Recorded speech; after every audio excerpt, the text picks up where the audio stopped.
Assalamualaikum Sobat SIJ dimanapun dan kapanpun kalian berada. Semoga sehat selalu. Selamat datang di Ngobras, Ngobrol Santai. Sesi Ngobras kali ini kita kedatangan tamu istimewa loh Sobat SIJ. Siapa dia? Mohon Bapak untuk perkenalkan diri ke Sobat SIJ. Terima kasih. Assalamualaikum warahmatullahi wabarakatuh. Kali ini saya dapat undangan istimewa dari Sekolah Indonesia Jeddah.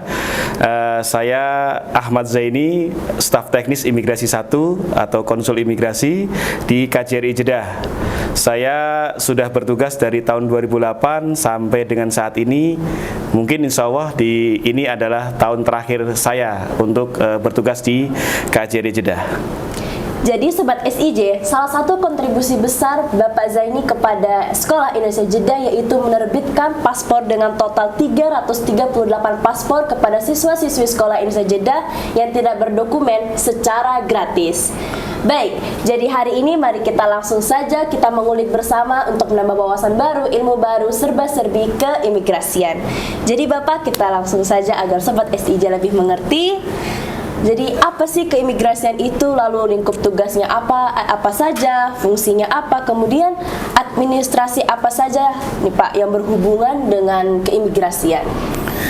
Terima kasih sahabat-sahabat semuanya, teman-teman semuanya, adik-adik semuanya.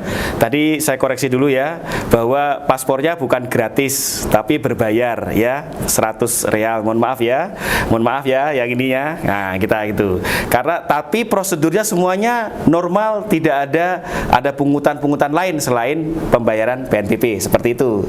Saya koreksi dulu. Terkait dengan penerbitan paspor, ini adalah suatu program dari KJRI Jeddah, inisiasi dari teknis imigrasi KJRI Jeddah tahun 2019, di mana sejarahnya dimulai dari kita mengundang Bapak Direktur Lalu Lintas Keimigrasian untuk datang ke SIJ tahun 2019. Kelihatannya masih ada dokumentasi terkait itu. Kami sebenarnya ingin mengundang Direktur Jenderal Imigrasi, tetapi waktu itu diwakili oleh Direktur Lalu Lintas Keimigrasian. Nah, terkait dengan penerbitan paspor ini, adik-adik semuanya ingat ya, bahwa setiap warga negara di luar negeri, warga negara Indonesia yang ada di luar negeri harus memiliki dokumen. Dokumen itu adalah paspor. Nah, tapi sebelum memiliki paspor, yang lahir di sini harus punya surat keterangan lahir dulu. Itu langkah-langkahnya seperti itu. Terkait dengan penerbitan kemarin terhadap 338, itu kita bagi dua. Jadi usulan pertama ada 223, tetapi ada beberapa yang tidak bisa kita terbitkan karena alasan masalah kewarganegaraan, seperti itu. Lalu bagaimana anak yang memiliki kendala di SKL-nya Pak? Yang jelas terkait itu nanti disampaikan kepada konsuler, karena untuk surat keterangan kelahiran yang menerbitkan adalah fungsi konsuler KJRI Jeddah. Terkait kendala-kendala bisa disampaikan langsung melalui portal di KJRI Jeddah, di call center, bisa menanyakan atau konsultasi langsung dengan mendatangi KJRI Jeddah. Di situ ada loket peduli, situ untuk perlindungan warga negara Indonesia. Silahkan datang, atau juga bisa dilihat persyaratan-persyaratannya di layanan.kjrijeddah.id, seperti itu. Oke, jadi kemudian apa saja nih langkah-langkah bagi para WNI yang tinggal di sini kemudian ingin mengajukan pembuatan paspor? Langkah-langkahnya, kemudian biaya administrasinya itu berapa Pak? Jadi begini, ini harus dibedakan. Kalau dari siswa SIJ itu adalah minta izin dulu. Sebenarnya tidak dapat, karena tidak bisa diberikan paspor, karena syarat untuk membuat paspor itu yang jelas satu adalah kalau di luar negeri, kalau untuk anak-anak yang lahir di luar negeri itu adalah dokumen dari orang tuanya, igomah, paspor, kemudian surat nikah. Tetapi yang di sini yang terjadi kita ketahui bersama bahwa ada beberapa kawan-kawan kita, adik-adik kita juga terjadi masalah pekerjaan, sehingga tidak memungkinkan bagi orang tua memiliki dokumen yang lengkap. Bukan tidak memiliki dokumen, tetapi tidak lengkap. Seperti itu. Nah, kami menyampaikan bahwa kepada Bapak pimpinan kita di Direktorat Jenderal Imigrasi, ini kita berikan namanya dispensasi bagi siswa-siswa SIJ. Kenapa kita berikan dispensasi? Karena ingin supaya siswa-siswa ini mendapatkan dokumen dan bisa untuk melanjutkan sekolah. Seperti kita ketahui, masa pandemi kemarin harus punya dokumen paspor untuk bisa vaksin. Nah, seperti itu kan. Nah, syarat untuk sekolah harus vaksin, seperti itu. Nah, kita mensikapi seperti itu harus memberikan dispensasi. Nah, secara umum untuk paspor sendiri syaratnya adalah satu, dia punya paspor lama. Jadi orang Indonesia ke luar negeri itu kan harus punya paspor. Terus sampai di sini paspornya habis berlaku harus diganti. Terus kemudian menghormati dengan aturan negara setempat, berarti harus memiliki izin tinggal. Nah, izin tinggal. Nah, syaratnya untuk bikin paspor apa? Paspor yang lama plus izin tinggal. Terus bagi yang tidak punya izin tinggal bagaimana, Pak? Atau kosongan segala macam.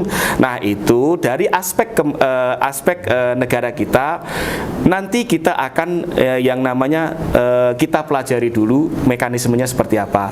Tetapi secara umum bahwa untuk paspor bagi warga negara Indonesia syaratnya cuma 2, paspor lama sama bukti domisili negara setempat.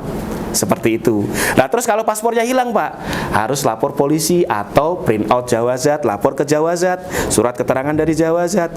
Nah, seperti itu. Nah, terus kalau paspornya rusak, paspor lama sama itu. Biayanya berapa semuanya?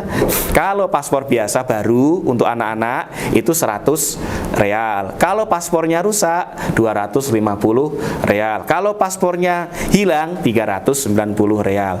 Dan juga perlu diketahui di KJRI sudah ada bisa menerapkan one day service. Jadi pelayanan sekali datang lengkap dan terukur. Seperti itu pembuatan paspor yang langsung jadi hari itu juga. Biayanya berapa? 390, dan ini hanya untuk yang lengkap dan bukan rusak atau hilang. Lalu Pak, untuk mekanisme one day one service-nya itu bagaimana, Pak? Oh gitu, jadi gini.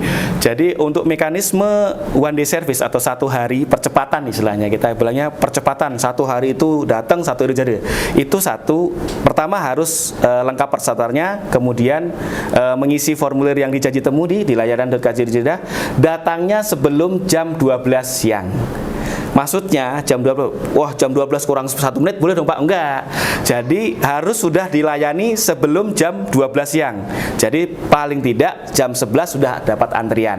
Seperti itu. Supaya kita bisa proses. Kalau lebih dari itu tidak bisa besoknya lagi. Jadi syaratnya tadi 1, harus ngisi janji temu. 2, paspornya lama sudah ada. 3, ID-nya punya. Kemudian kalau dia kerja perorangan, kafilnya dibawa. Seperti itu. Oke. Jadi selain pembuatan paspor nih, Pak, tugas atau administrasi yang berhubungan dengan keimigrasian itu apa, Pak? Begini, jadi kan kalau di keimigrasian itu ada 2 pelayanan besar, pelayanan warga negara Indonesia dan pelayanan warga negara asing. Pelayanan warga negara Indonesia itu apa saja? Meliputi 1, paspor tadi, kemudian SPLP, dan juga kita melayani terkait pendaftaran anak berkewargaan ganda terbatas, seperti itu.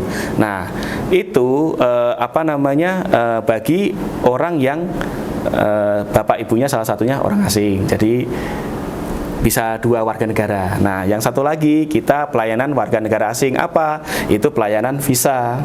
Nah, visa untuk orang Saudi, bukan untuk orang Indonesia ya. Visa untuk orang Saudi ke Indonesia. Kemudian kita juga menerbitkan namanya fasilitas keimigrasian bagi anak berkewarganegaraan ganda terbatas, namanya fasilitas affidavit. Misalnya bapaknya asing, ibunya Indonesia. Anak ini punya paspor asing tapi tidak pengen paspor Indonesia, tapi pengen ke Indonesia, bagaimana?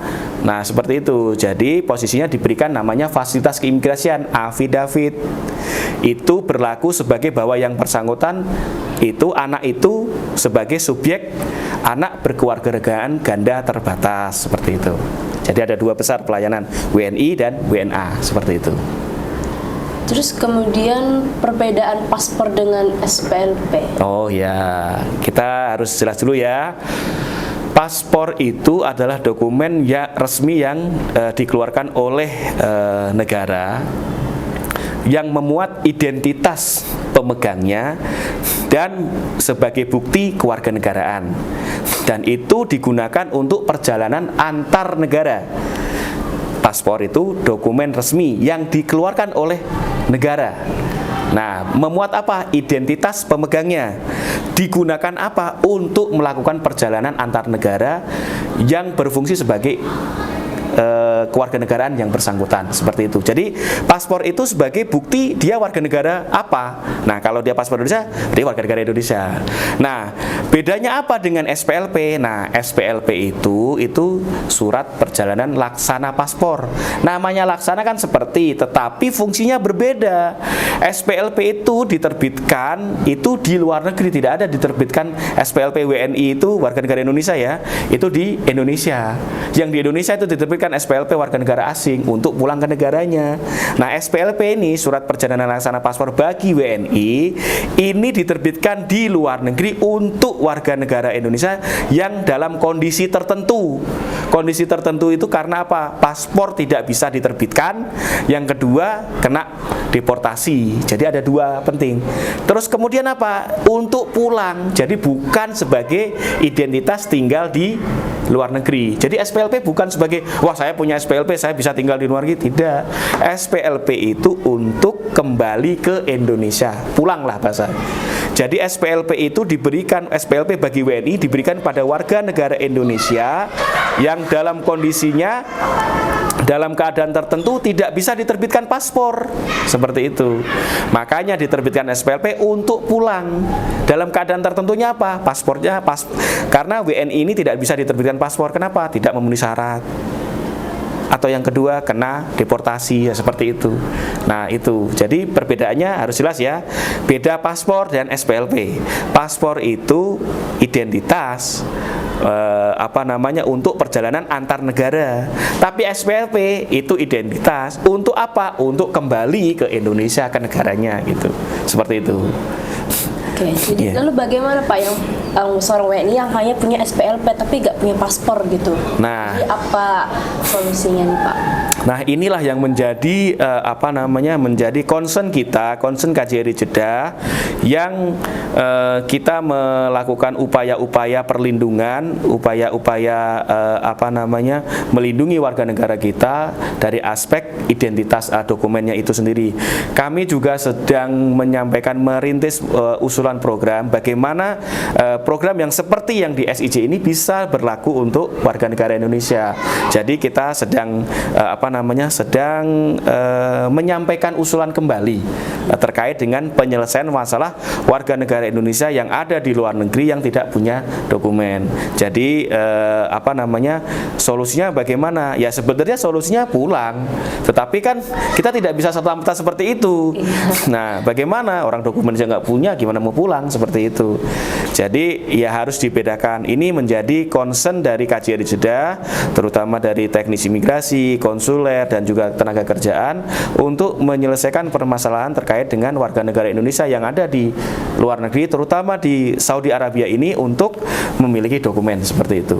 Kita tunggu saja nanti, insya Allah kita ada program khusus nanti, insya Allah. Tapi semoga bisa seperti dengan yang terjadi yang kita kerjakan untuk SIJ seperti itu. Lalu Pak, gimana misal orang ini mau pulang tapi dia tidak punya paspor atau tidak punya dokumen yang lengkap, itu bagaimana Pak? Jadi begini, keimigrasian Saudi itu mewajibkan seseorang itu apabila ingin meninggalkan wilayah Saudi wajib yang namanya punya exit permit, izin untuk keluar Saudi. Itu wajib. Apa Pak? Exit permit itu, exit kan izin untuk keluar wilayah Saudi. Kalau dalam bukti bahwa dia sudah diizinkan oleh pemerintah Saudi untuk kembali ke negaranya. Nah, syaratnya dia harus punya dokumen dulu, harus punya ya tadi yaitu SPLP.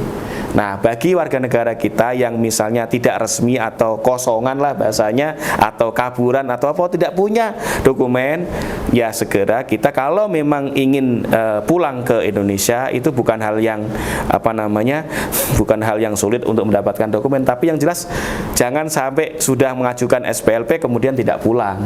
Nah, terus bagaimana ya? Dari pemerintah kemarin sudah ada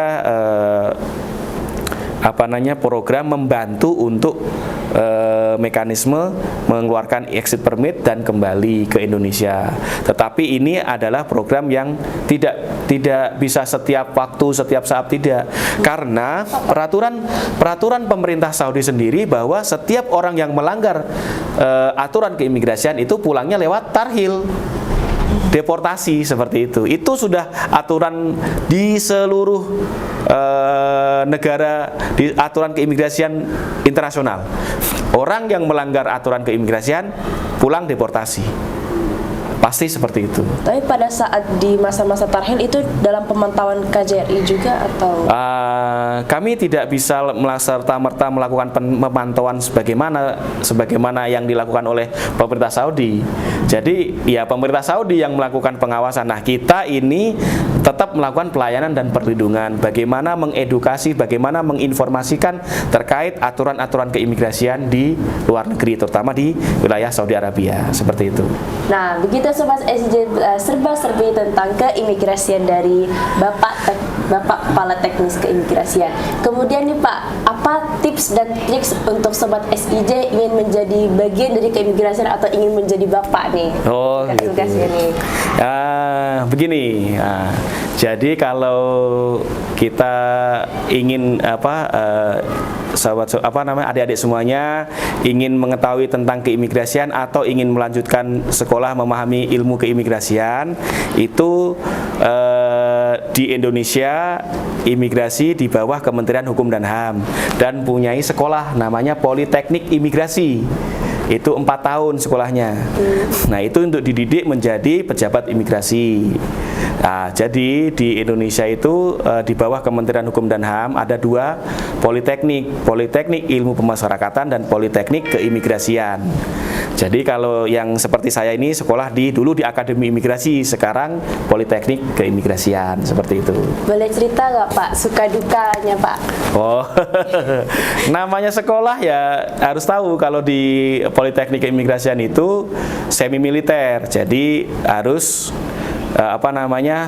fisiknya harus kuat, kemudian lari setiap hari, makan teratur, tidur teratur, dan kemudian belajar teratur. Nah, semua seperti itu. Terus bagaimana? Semuanya gratis. Nah, gitu.